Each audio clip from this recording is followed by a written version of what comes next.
Thank you very much for this presentation, in particular that you have been able already to indicate the increased cooperation resulting in a common paper with the European Medical Agency. I think potential applicants are pleased to hear that. May I now ask Mrs. Shahbazian to present us the Canadian efforts.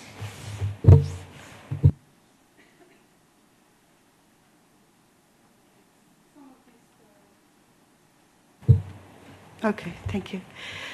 Some of this has been presented before. Which one do I point, or do I not need to point? Okay. No, press this one. This one. All right. Thank you. In Health Canada, our regulations cover both drugs, devices. We also have foods and cosmetics and natural health products. So we're regulating most of the products that are covered under health products plus food. The main department that is looking after for regulation is the Health Products and Food branch, which has different directorates. Each is focusing on one of these product lines.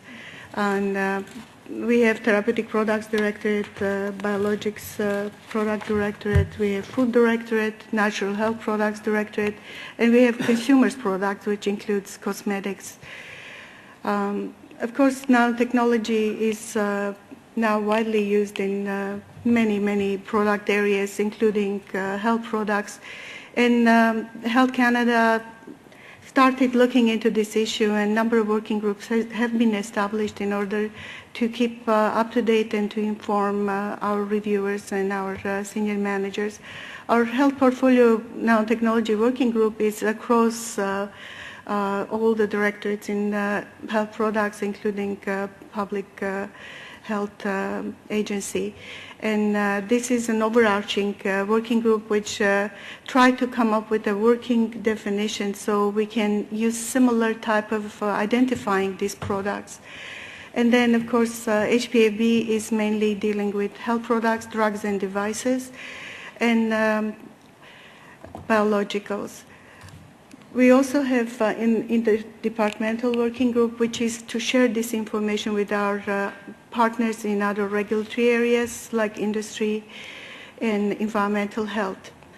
Health Canada doesn't have specific regulations on nanotechnology products. Rather, we use our existing Food and Drugs Act and regulations. However, coming up with a working definition made it a little easier for us to communicate with the industry and the stakeholders and to be able to determine whether a certain product is a nano or not, and ask them to come forward if they have a new product in order to discuss it with regulators. The policy statement that has the working definition is available on the website. And our working definition is a little more flexible than some of the definitions out there. It considers nanomaterials, any products that are falling within 1 to 100 nanometers, but also outside if they do demonstrate some nano characteristics. And it allows us to be able to track products as they come in, and to be able to ask questions, additional information from the manufacturer. And this way it's a little more transparent as to what we mean by nano. Most health products, including the ones that are nano, are going to be governed with the existing regulations, Food and Drugs Act. And nanomaterial containing products are going through the same scrutiny as the rest of the health products.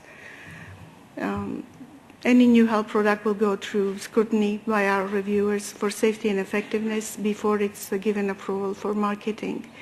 And HPFB, the Health Protection and Food branch, is responsible for issuing those licenses. In order to have some transparency, we decided that since we're dealing with drugs and devices, we need to have some kind of communication line. And this is very high level, but it does provide some general information as to what would be expected from a sponsor. And in order to submit their applications. And for tracking purposes, we also modified our application form and added a field called Nanotechnology, whether or not the product has it. And it's a voluntary field right now, but the industry is asked to provide that information. In order to be able to track it, we also included that field in our electronic database. And starting 2012, we already have a number of products identified as nano in there. Several different formulations products have been reviewed and given authority to sell drugs, devices, natural health products, but these are all done based on existing guidances and existing regulations.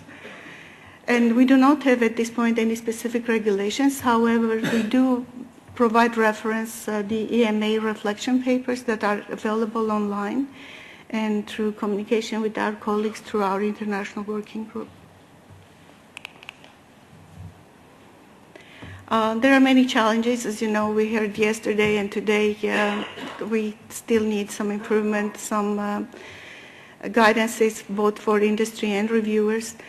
But at this point, we haven't achieved enough specificity to be able to put anything in a regulatory format and make it available. So most things are high level. Also, because this is a new field and we're all learning together, international cooperation, internal cooperation is the main way to go. And Health Canada is a member of many international organizations which are listed here. And we do exchange information, and this way not having in-house resources doesn't hamper the process, because with the exchange of information we're able to communicate with our colleagues and learn from them and exchange information and use similar processes wherever possible to have a harmonized approach to this type of products. And so no regulations, no specific guidance. We feel that our current regulations are still able to manage the risk-based analysis for these products. And as we learn more, then we will achieve at the stage of guidance documents, and then we will have more transparent way of asking for information. Right now it's done on case-by-case basis, product-by-product basis, in order to address the specific needs of formulations and so on. And these are some of my colleagues from various directorates that are part of our health products and food branch working group.